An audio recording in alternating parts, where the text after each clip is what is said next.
Hello everyone, Biochemistry-VET channel is here with the new content Bioelements-II.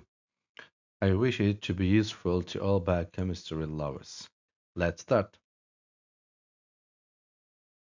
And here is the content of Bioelements Part 2, Trace Elements.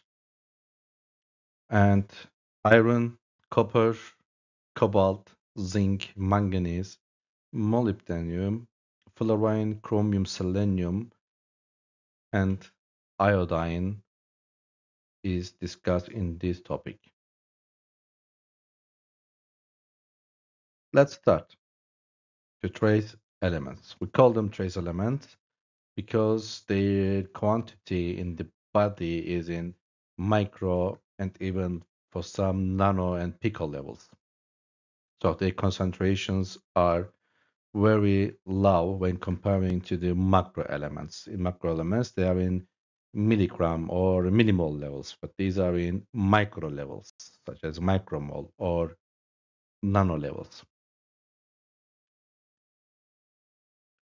Let's start with the first trace element, iron. Iron is abundant in brown-colored soils.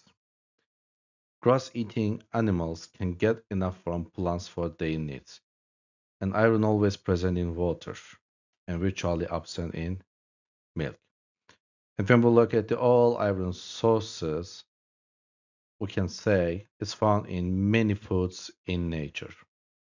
And the best sources are liver, kidney, heart, egg yolk, spinach, walnuts, and molasses. So there is a wide range of iron containing food sources.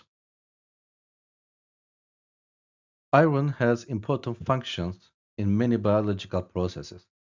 For example, it is present in the structure of various enzymes such as cytochromes and peroxidazes, which each possess a significant catalytic activity in metabolic events.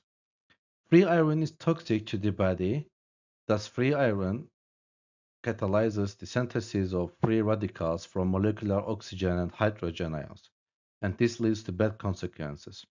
Therefore, free iron must be bound to various proteins to prevent its toxicity. And one of these proteins are the heme-containing proteins. So, iron is an essential element found mainly in the structure of the porphyrin complex. And together, or porphyrin complex plus iron, this structure is called heme.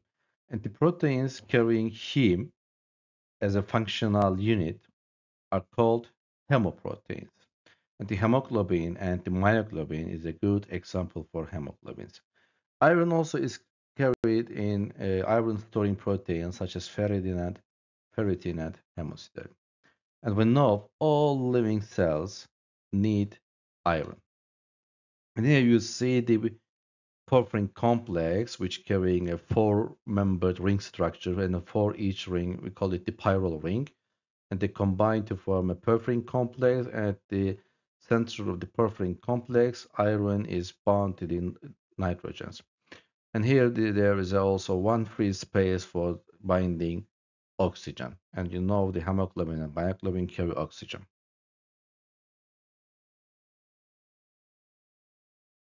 The organism cannot utilize the complex organic iron, which is present in large quantities in meat and plants, and it must in the porphyrin skeleton because it's hardly ever released in the stomach.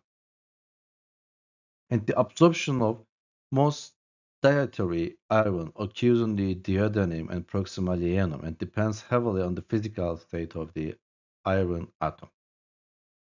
And iron ingested with food is dissolved in the stomach by the action of hydrochloric acid, and it is reduced to the ferrous salts by the action of various reducing agents and absorbed.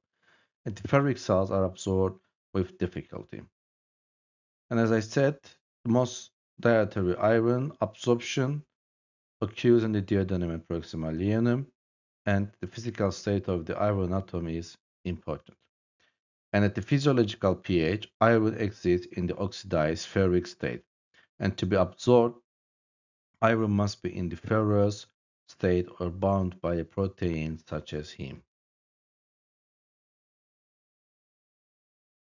All iron in the organism is about 4 to 5 gram, and 75% of this is in the porphyrin bound form.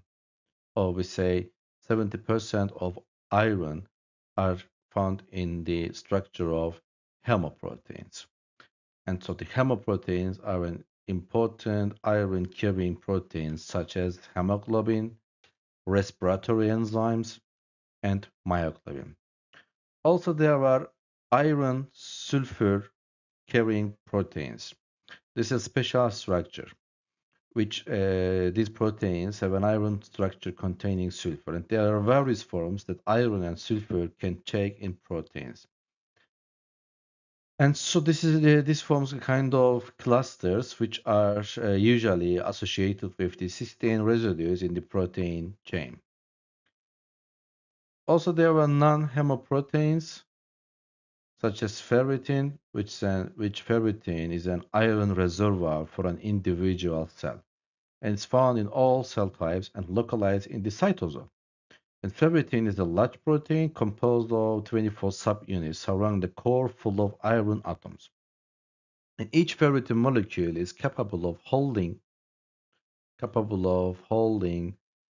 4,500 iron atoms, which can be used as a reservoir for cellular needs. And transferrin, another non-hemoprotein, which is found in the plasma, and it is used to traffic an important non-hem iron. It travels freely in the extracellular space. Thus, for the ferritin, we call it a storage form of iron in body, or the stored iron, and transferrin is the carrier protein or the carrier of iron in the body, a special protein.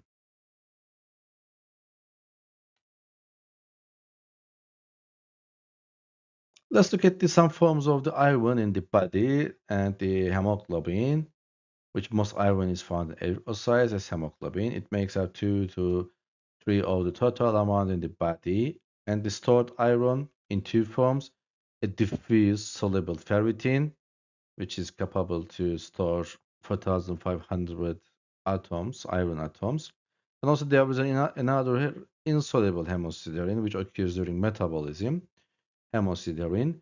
The organs that store the most iron are the liver and spleen, and as well as the other organs can store, such as kidney, heart, skeletal muscles, and brain. Myoglobin, similar to the hemoglobin, actually we can say it's a kind of one subunit of hemoglobin because there are four subunits in hemoglobin, and hemoglobin carry four porphyrin complexes, thus four atoms of iron, but in myoglobin only one. And it's a skeletal muscle, or not skeletal muscle, the muscle in general, muscle protein carrying porphyrin complex or carrying heme, and each molecule contains one atom of iron, thus capture one oxygen molecule, but in hemoglobin, four oxygen. And the tissue iron component, although the amount of iron in this part is very low, it is very important. Its biological significance has great value. More than half of the enzymes involved in the tricarboxylic acid cycle, in other words, Krebs cycle or citric acid cycle, contain iron or require iron as a cofactor, such as heme-containing compounds, or there are enzymes carrying heme, and which they carry a similar, they have a similar structure, similar to hemoglobin and myoglobin, comparing the structures. And this group includes catalyzers, and this is so important. Catalyzers. These are the antioxidant enzymes, one of the major antioxidant enzyme in inside the cell, peroxidases and cytochromes. And cytochromes A, B, and C are found in mitochondria, and they are the components of oxidative phosphorylation, or they are the components of respiratory chain or electron transfer chain. Non-heme iron-containing enzymes such as xanthine oxidase, cytochrome C reductase, cytosine dehydrogenase, and nicotine amide, adenine dinucleotide dehydrogenase. And all enzymes are so important, or all enzyme has function in different metabolic reactions, such as the chrysanthemum oxidase, or it's a class, an enzyme belongs to the oxidoreductase class of enzymes. And that enzyme produces reactive oxygen species. And also these enzymes catalyze the oxidation of hypochrysantine to chrysanthine, and can also catalyze the oxidation of chrysanthine to uric acid. So it's a component of uric acid metabolism.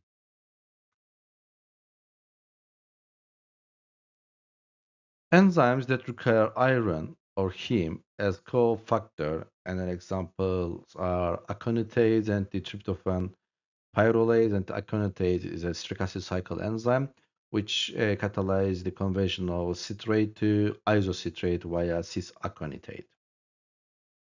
And the tryptophan pyrrolase, it's an important enzyme in tryptophan metabolism, and especially in the kynurenine pathway. Let me try it. Kynurenine pathway, and through this pathway, nicotinamide adenine dinucleotide production occurs. And enzymes that contain iron in an unknown form, such as ribonucleotide reductase, an enzyme which catalyzes the formation of deoxyribonucleotides from ribonucleotides, actually catalyzes the formation of deoxyribose from ribose.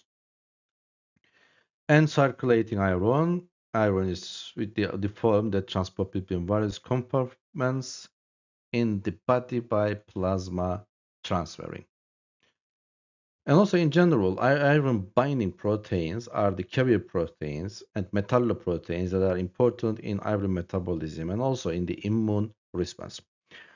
And in general, the proteins carrying any trace element in their structure are called metalloproteins. And if these proteins are enzymes, we call them metalloenzymes.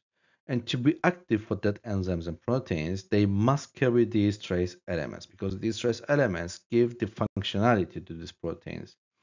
Such as if the proteins carrying these trace elements, they undergo to the reduction or oxidation reactions by these elements.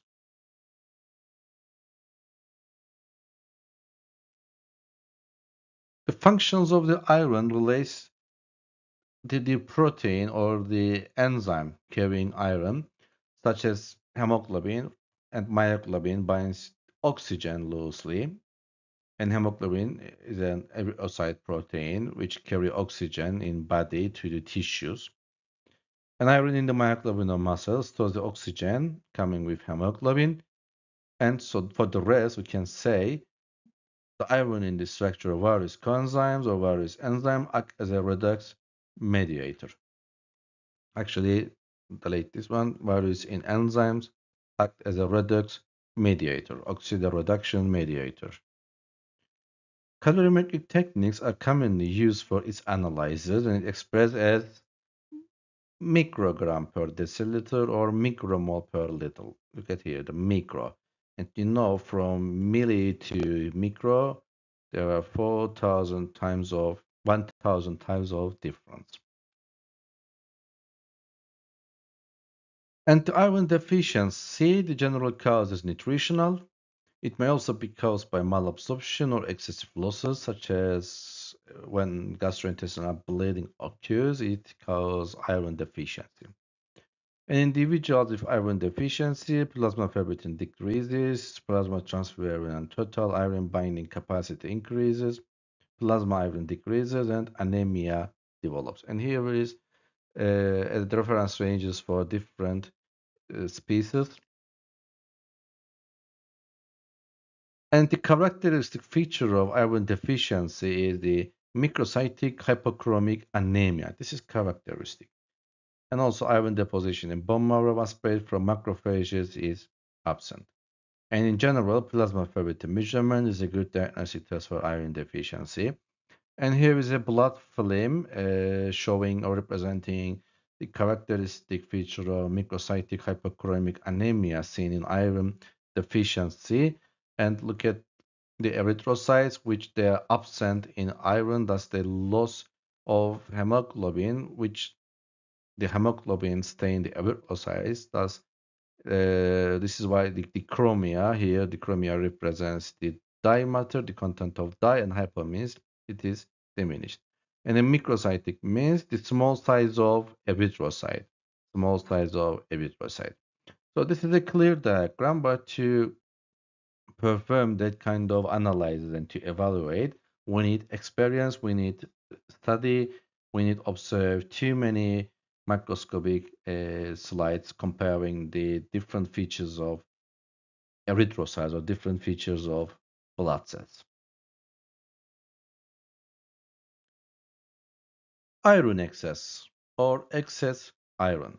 So for each element, there may be its deficiency or excessiveness. This is common for all of them. For the iron, the excess of iron is less common than iron deficiency. And the cause is high intake and absorption. It is related to the toxic effects of free iron, parenteral administration of iron or iron overload, and repeated blood transfusion can be a reason of iron excess. And also there is a condition, a genetic or a hereditary condition, hemochromatosis, idiopathic hemochromatosis, a genetic disorder which can lead to accumulation of iron in the body.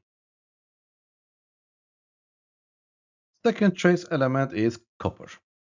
It's abundant in nature, especially in plant-based foods such as chickpeas, broad beans like walnuts, hazelnuts, etc. Liver and meat are also rich in copper. Copper taken with food is absorbed from the intestines. And molybdenum inorganic sulfates prevent copper absorption. Molybdenum is important, my friends, such as the food content or a diet carrying high or excess molybdenum can lead to secondary copper deficiency. The most important part of plasma copper is a protein called ceruloplasmin. Ceruloplasmin is the major copper transporting protein in the blood and is involved in iron metabolism. So this means there is a relationship, a close relationship with iron and copper metabolism. Ceruloplasmin actually is an enzyme. It's a serum peroxidase responsible for 95% of copper transport in the blood. It is well known for its role in the pathogenesis of Wilson disease and in the regulation of iron metabolism. In addition, ceruloplasmin is a positive acute phase reactant, meaning that its levels will increase in inflammatory conditions or cell damage. Copper is a trace element that acts as a cofactor for multiple enzymes. The enzymes critical in cellular reactions, such as cytochromes involved in the electron transport chain and redox catalysis. Recent studies have shown that alterations in ceruloplasmin protein and copper homeostasis are associated with Alzheimer's disease. One of the most important roles of copper in mammals is its role in erypoiesis.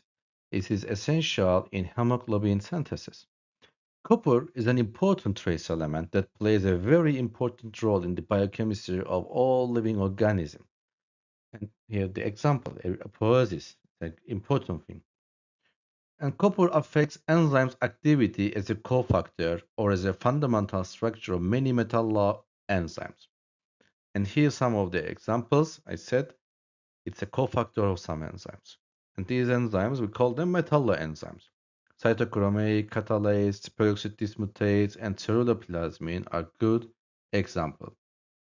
And when we look at the functions or the catalytic activity of these enzymes, it's easy to tell the copper is essential for cellular aspiration, for radical defense, neurotransmitter function, and also tissue or the biosynthetic functions of tissues. And here the superoxide dismutase, please pay attention to superoxide dismutase. It's one of the major antioxidants enzymes in body, and also we talk about catalyze, which is iron dependent, and also the copper for some catalyze. And so superoxide dismutase. What is superoxide dismutase? Superoxide dismutase is one of the most abundant antioxidant enzymes in aerobic organism, and it neutralizes superoxide radicals. It neutralizes superoxide radicals and protects against oxidative stress. In both prokaryotes and eukaryotes, this enzyme has evolved separately in different forms, such as in the cytoplasmic form, copper or zinc-dependent superoxide dismutase found, and in mitochondria, manganese superoxide dismutase is found. So this means also when we talk about the zinc in the following slides, we again call superoxide dismutase. And superoxide dismutase is important, as I said. It is essential for clearing or scavenging superoxide radicals to molecular oxygen and hydrogen peroxide. And this provides cells defense mechanism against reactive oxygen species. Also, a substance called hemocyanin, which replaces hemoglobin in cephalopods and snails, is involved in the transport of oxygen in these animals. The deficiency of copper causes different diseases in various species. Rickets-like ossification problems in chickens and dogs, persistent diarrhea and sudden death due to myocardial infarction in cattle, and in sheep, the fleece loses its color and characteristic folds and lumps develop, which we call enzootic ataxia or the swayback. And in these animals, progressive neuropathy is seen, especially in young animals, and this disease is widespread in Turkey and causes significant economic losses. And here's a video representing a blue domain sheep, 2 years old, and this sheep is ataxic and characterized by excessive swinging of the hind legs. And please also note the squatting posture with excessive bending of the hips when turning the sheep. And also to evaluate the enzootic ataxia, we should consider differential diagnosis, such as osteomyelitis, which is the inflammation of bone or bone marrow, usually due to infections, and spinal cord compression syndrome due to kyst, tumor, hematoma, and abscess should be considered. So this is important in differential diagnosis. So when we observe such a condition, we firstly remember the enzootic ataxia, but also we should consider osteomyelitis and spinal cord compression. And also don't forget to consider molybdenum excessiveness, because excessive dietary intake of molybdenum produce secondary copper deficiency. The excess of copper increases in various infections, glomerulonephritis, myocardial infarction, and estrogen administration. So these conditions can lead to excess copper.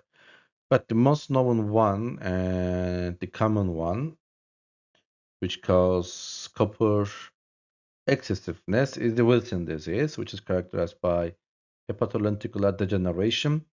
And it's a genetic problem, autosomal recessive genetic disorder that causes copper accumulation in tissues. And also characterized by the psychiatric or neurological symptoms and liver disease, and characterized by accumulation of ceruloplasmin in the brain and liver, a decrease in blood, and extraction of decarboxylated peptides and free amino acids in the urine.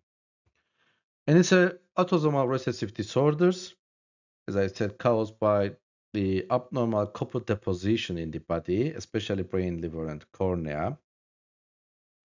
And it affects 1 in 30,000 people and can manifest as fatigue, abdominal pain, jaundice, personality changes, seizures, etc.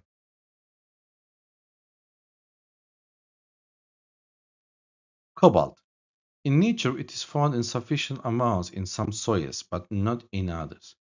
Thus, anemia is seen in animals raised on grasses growing in soils with cobalt deficiency or with very low levels of cobalt.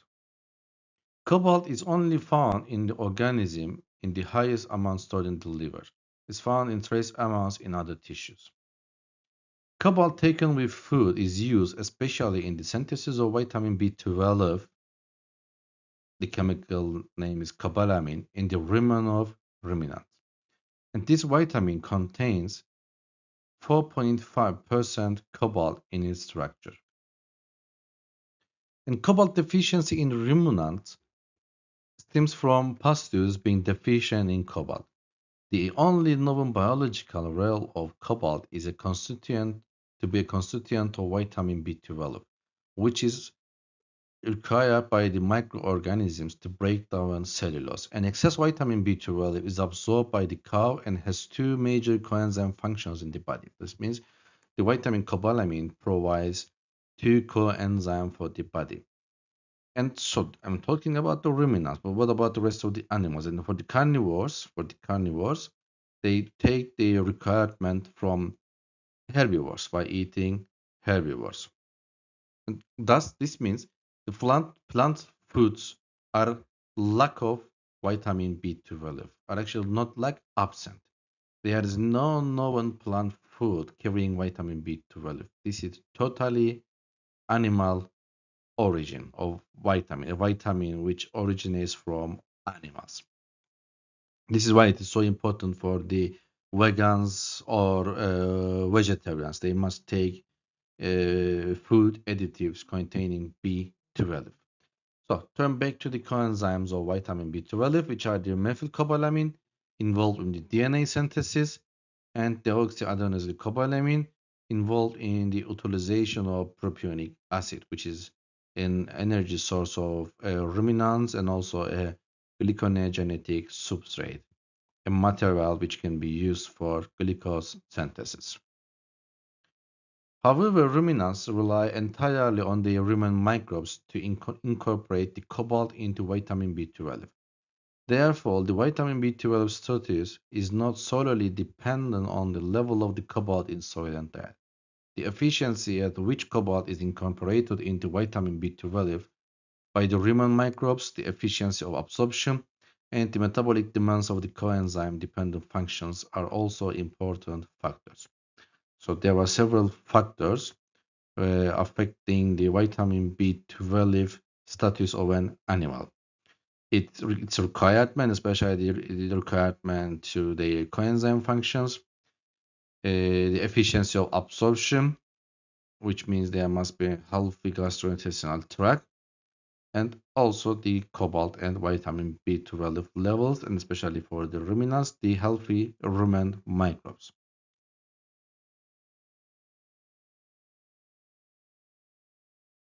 Cobalt is essential for erythropoiesis, and in cobalt deficiency, symptoms of pathological conditions such as loss of appetite, large cell anemia, macrocytic anemia, this is characteristic, fatty liver, hemosiderosis in the sheepland, and are observed in ruminants.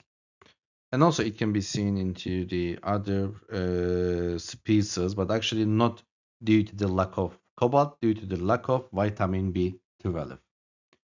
Hemosiderosis is a type of iron overload disorder that results in the accumulation of hemosiderin.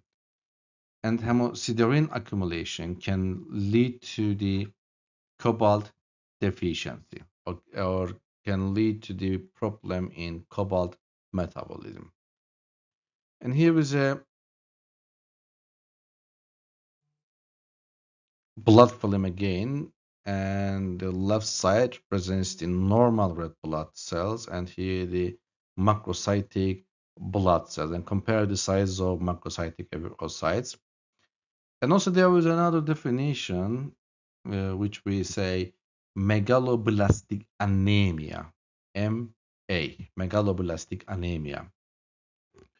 And this type of anemia encompasses a heterogeneous group of macrocytic anemias characterized by the presence of large red blood cell precursors called megaloblasts in the bone marrow. And this condition is due to impaired DNA synthesis, which inhibits nuclear division.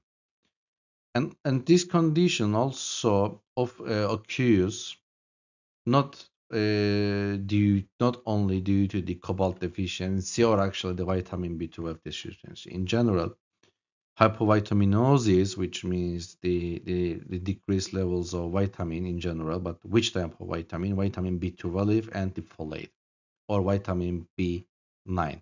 And these vitamins, their coenzymes, are essential for the synthesis of DNA.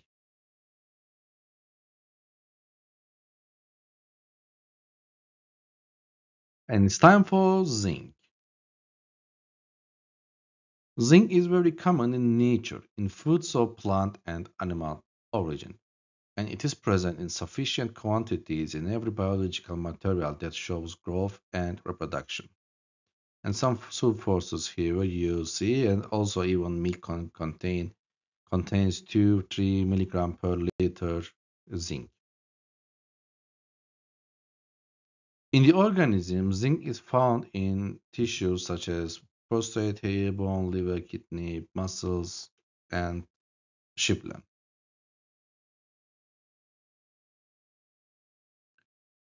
Zinc is the building block of enzymes such as alcohol dehydrogenase, glutamic dehydrogenase, uricase, renal phosphatase, carboxypeptidase, acytic carbonic anhydrase, and the superoxide dismutase. And zinc and copper together, they are essential for body's metalloenzyme processes.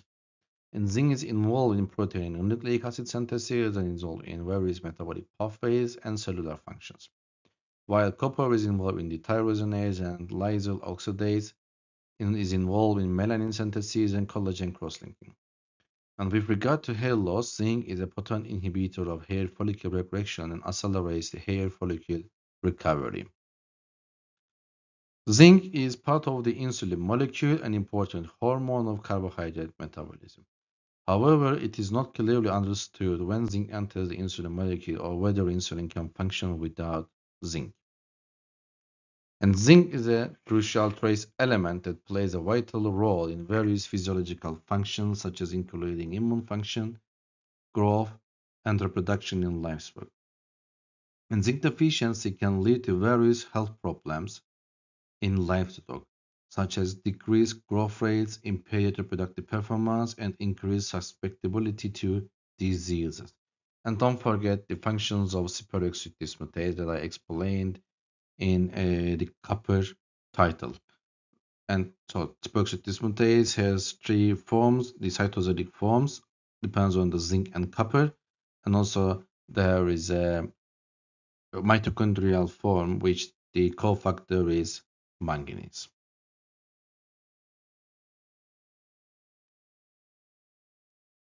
And manganese welcomes you. In the organism, manganese is found at low levels in all tissues. And manganese is an essential dietary element that functions primarily as a coenzyme in several biological processes. These processes include, but are not limited to, macronutrient metabolism, bond formation, free radical scavenging, and in the brain, ammonia clearance and neurotransmitter synthesis. So it's a critical component in dozens of proteins and enzymes. And concentrated levels of manganese are found in tissues which are rich in mitochondria. And liver, pancreas, kidneys are the tissues containing higher amount of manganese. Manganese is a cofactor of several enzymes, as I said, and here some examples are presenting to you, such as arginase, phosphoglucosamidase, hexokinase, isocytric dehydrogenase, pyrophosphatase, and various decarboxylase. And don't forget the superoxide dismutase. So in mitochondria, it's SOD, or the salt is manganese salt, but in cytosol, copper or zinc salt. And this is the form which manganese is a component of antioxidant defense system or act as a free radical scavenger. And the arginase is the enzyme. Here, the enzyme is the a component of urea cycle and what such as phosphoglucosamidase or hexokinase. These are glucose metabolism enzymes. It is concentrated in the mitochondria of the cell, and in deficiency, pyrosis occurs in chicken and sterility in cat. A dietary manganese deficiency in immature chickens and turkeys is one of the potential causes of pyrosis and chondrodystrophy, and also the production of thin-shelled eggs and poor hatchability in mature birds. And the most dramatic classic effect of manganese deficiency is pyrosis, characterized by enlargement and malformation of the tibiometatarsal joint, twisting and bending of the distal end of the tibia and the proximal end of the tarsal metatarsus, and thickening and shortening of the leg bones, and severe slippage of the gastrocnemius tendon from its condyles.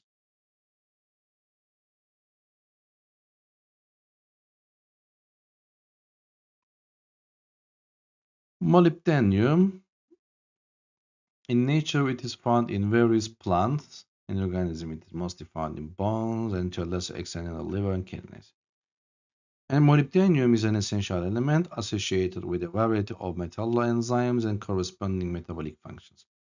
And metabolic interactions related to the utilization, bioavailability, and kinetics of copper, molybdenum, and sulfate are highly important and albeit complex and incompletely understood. In animals, it is involved in the structure of the xanthine oxidase, which catalyzes the conversion of the xanthine to uric acid. And so, it's a component of purine nucleotide catabolism because the uric acid is an end product of the breakdown of purine nucleotides. Uric acid itself and the reactive oxygen species released during the enzymatic reaction can have harmful effects on the body.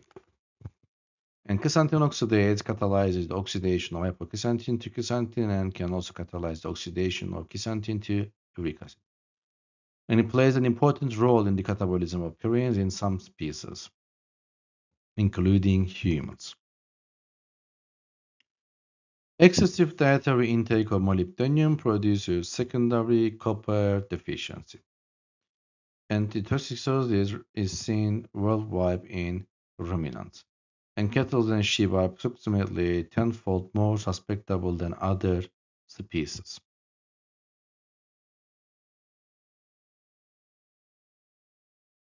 Fluorine. It is found in the soil, and fluoride compounds are found naturally in rock phosphates and limestone. Waste from production of fertilizers and mineral supplements and metal ores resulting from steel and aluminum processing are frequent industrial sources of fluoride toxicosis. In other words, these sources can contaminate soil and as well as water. Found in the teeth, mostly found in the teeth. Drinking water containing 0.9 to 5.5, 1.5 milligram fluorine per liter at the age when teeth are formed keeps the rate of tooth decay at the lowest level. And at the same age, drinking water containing more than 1.5 milligram fluorine per liter causes the formation of faulty teeth. And maximum tolerated concentrations of fluorine in animals' feed ranges from 20 to 50 milligram per kilogram dry weight in most species. And the excess of fluorine is called fluorosis or fluoride toxicosis or fluoride poisoning in animals. And environmental exposure to fluoride compounds may occur as a result of natural processes such as volcanic emissions or contamination of rock, soil, and water, or from industrial waste. And fluoride compounds such as sodium fluoride, sodium fluorosilicate, or fluorosilicic acid are added to human drinking water at concentrations of approximately 1 milligram per liter in an effort to reduce dental caries. This recommendation is not universally applicable. Both acute and chronic toxicoses may result from ingestion of fluorides, and maximum tolerated concentration of fluoride in animal feeds range from, as I said in the previous slide, approximately 20 to 50 milligram per kilogram dry weight in the most species. And fluorine poisoning or the fluorosis in cattle is caused by drinking excess fluoridated water and eating plants growing in soils with high fluoride content. And here in this picture, you can compare the normal teeth and the teeth which the animal lost, and there was an abnormal formation of teeth which occurred due to fluorosis. Since fluorine prevents the storage of calcium in the bones, bone and tooth disorders, light yellow, green, brown, black colored spots, as you see here, or mostly horizontal lines on the teeth, and can be seen, and also there will be a pain in the teeth, chewing problems, thus leading to weight loss, etc. And although bone disorders are more common in the young, they can also occur in adults.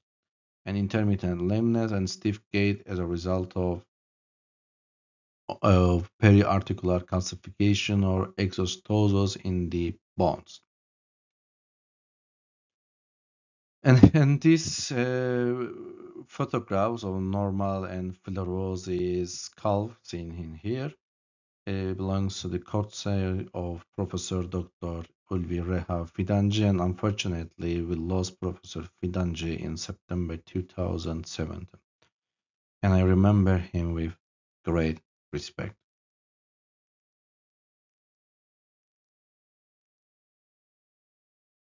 Chromium. It is involved in glucose and lipid metabolism because it is activator of the hormone insulin. So the biological function of chromium relates to the function of insulin. It strengthens the action of insulin and increases cell utilization of glucose. And so this function is provided by the glucose tolerance factor, which the chromium is a structural part of glucose tolerance factor. And this factor, GTF, is an organic complex of the nicotino-glutathione and chromium. And glucose tolerance factor is synthesized from dietary chromium absorbed in vivo and act as a physiological enhancer of insulin activity, binding to insulin and potentiating its action approximately threefold. Chromium is therefore an essential mineral that appears to have a beneficial role in the regulation of insulin action and its effect on carbohydrate, lipid, and as well as protein metabolism.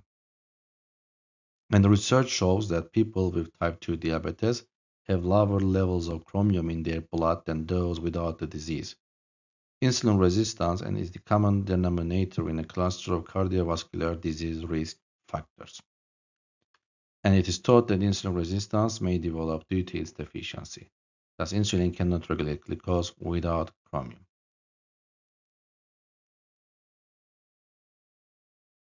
This is selenium. It welcomes you. It's the element of moon because it's named after the moon goddess Selena. The main biochemical function of selenium is as an essential component of glutathione peroxidase, GSHPX, or recently GPX, which is involved in the reduction of hydrogen peroxide and also organic peroxide. And so these functions are so critical, so significant in metabolism. In general, this is a powerful antioxidant enzyme. And for now, we finished to learn the three important major antioxidant enzymes: catalase, superoxide dismutase, and glutathione peroxidase.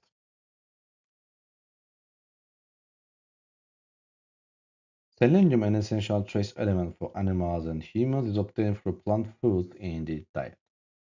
And the molecules, especially the proteins carrying selenium in their structure or requiring selenium to be active, we call them selenoproteins.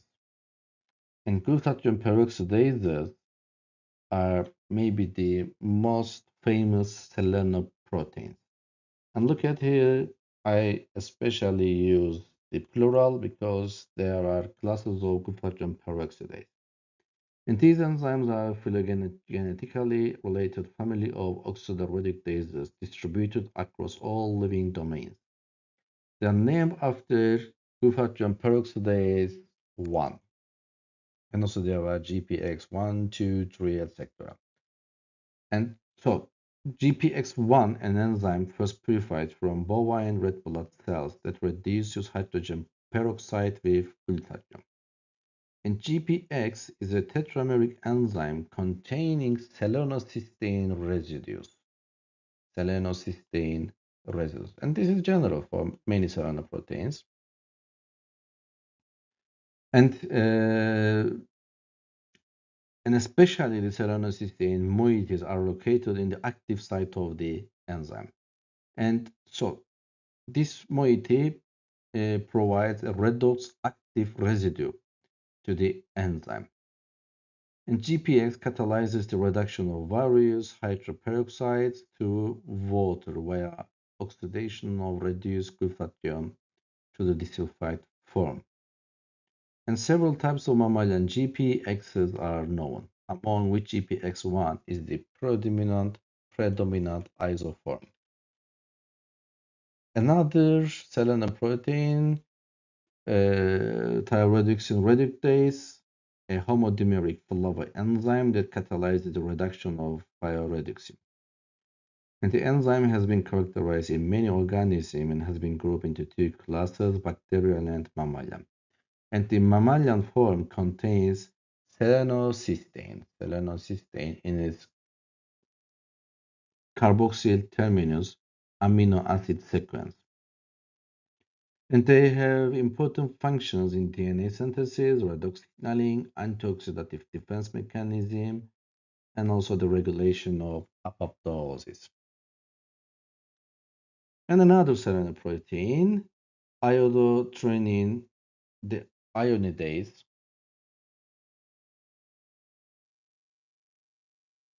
and please correct the name. There must be an H and Y here. That's iodophyronin, the ionidase. Yes, the ionidation of T4 and T3. So what are they? These are the thyroid hormones. And also for other iodothyronins is an integral component of thyroid hormone homeostasis. And together with transport mechanisms that govern the influx of thyroid hormones into and out of the cell, the ionodidases function at the prereceptor level to influence both extracellular and intracellular thyroid hormone levels and thyroid hormone action. And the iodothyronin, the ionodidases, look at here again a plural, are a subfamily of the ionidase enzymes and important in the activation of thyroid hormones. And thyroxine T4, which is the precursor of T3, actually this is precursor of T3, is converted to T3 by the ionidase activity. Selenoprotein P, an abundant extracellular protein, and especially glycoprotein, rich in selenocysteine. Again, in selenium is found in the form of selenocysteine. And this protein has a role in selenium homeostasis and transport.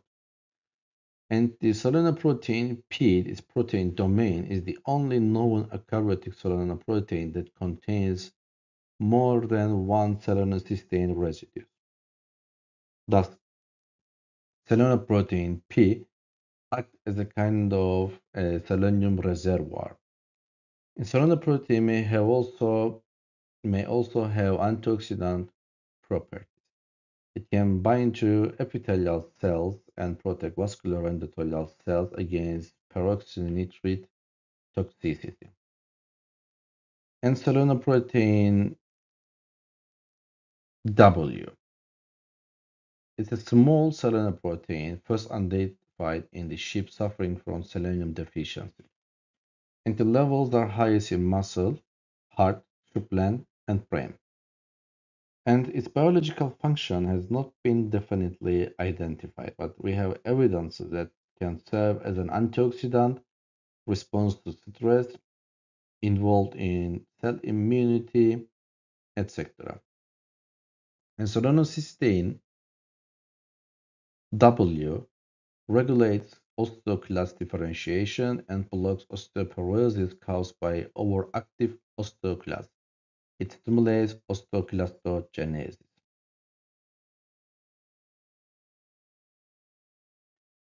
Selenium is an essential component of the antioxidant defense system of the organism, and its deficiency causes cardiovascular and immune system disorders, especially cardiomyopathy. Selenium has been extensively evaluated in the clinic as a chemopreventive agent with variable results depending on the type and dose of selenium used. There are also numerous publications indicating the relationship with cancer development, selenium and cancer development. And today, actually, it's not considered as a direct cytotoxic agent, but as modulators of drug responses. Selenium deficiency leads to white muscle disease in young ruminants, reproductive disorders, increasing cases of retention secundinarium in dairy cows, and retention secundinarium in cows is a serious problem that occurs in the last stage of parturition and has a significant negative impact on postpartum animal health, welfare, milk yield, and fertility. Exudative diathesis in poultry, a disease of chickens caused by nutritional selenium as well as vitamin A deficiency, and characterized by the severe edema of the subcutaneous tissues. We call it exudative epidermitis. And necrosis of the liver and pancreas can occur. And also there may be excess selenium, which we call it the alkaline disease. Here you see the white muscle disease. A lamb suffer from white muscle disease, and here a tissue, the skeletal muscle. Its characteristic feature is acolorization or the loss of muscle color, as you see in these areas. And white muscle disease, named because of its characteristic acoloration of the muscle. It's a type of myopathy. It's a kind of muscular degeneration caused by selenium deficiency in animals in the areas where the soil is low in selenium. And also, it occurs due to being occurred by the nutritional deficiency, or we call it nutritional myodegeneration. And affected lumps can have breakdown of muscle, sometimes including cardiac muscle, and also have trouble swallowing, putting them at the risk for pneumonia, and also there is a loss of coordination and abdominal posture, and etc. And the last trace element, iodine. In organism, it's localized in the thyroid gland because iodine is an essential trace element for the synthesis of the thyroid hormones 3-iodothyronine and the tetraiodothyronine, or in short, we call it thyroid. And these hormones regulate the metabolic regulation of most cells and play a vital role in the early growth and development of most organs, especially the brain. And these hormones are required for the protein synthesis. These hormones are required for the nitrogen metabolism, regulation of glucose metabolism, for lipolysis, and also for the absorption of several monosaccharides such as glucose and galactose. In nature, it is found in seawater, coastal soils, and sea basins. But there is no guarantee being living these areas. Still, there may be an iodine deficiency, or still iodine deficiency may happen. And because also its bioavailability is so important, or the presence of anti-iodine organic molecules are important for the bioavailability of the iodine. Or food growing in iodine deficient areas can never provide enough iodine to the population and animals living there. Substances that prevent iodine from entering the thyroid gland are called goitrogenic substances. Anthocyanins, one of these substances, are abundant in kale, Brassica oleracea, which is consumed in large quantities in our country, especially in the Black Sea region. Goiter, a thyroid gland disease, is very common in this region. And goiter is a swelling in the neck caused by an enlarged thyroid gland. A goiter may be associated with a thyroid that is not working properly. The common The most common cause of gout worldwide is iodine deficiency, usually in countries that do not use iodized salt. Selenium deficiency is also thought to be a contributing factor when remember the iodothyronine deionized enzyme, which selenium is an essential component that selenium has a function in thyroid metabolism, thyroid hormone metabolism. In countries that use iodized salt, Hashimoto's thyroiditis is the most common cause and inflammatory condition of thyroid gland. Goiter can also be caused by cyanide poisoning. This is particularly common in tropical countries where people eat cyanide-rich cassava root as a staple food, and also in Black Sea region, the kale has a higher content of thiocyanides, which can prevent the bioavailability of iodine. And my dear friends, this is end of the bioelements part 2. And here is a reference that I strongly suggest you to read them or to study them for more information or for deeper information and also to widen your knowledge. And the next topic or the following topic is carbohydrates part 1. And for more on biochemistry, clinical biochemistry, and the laboratory world, you can visit biochemia.vet website, or you can follow my Instagram account, biochemia.vet. Don't forget to subscribe, click on thumbs up, and open notifications for further news. See you in our next topic. Goodbye. Stay safe.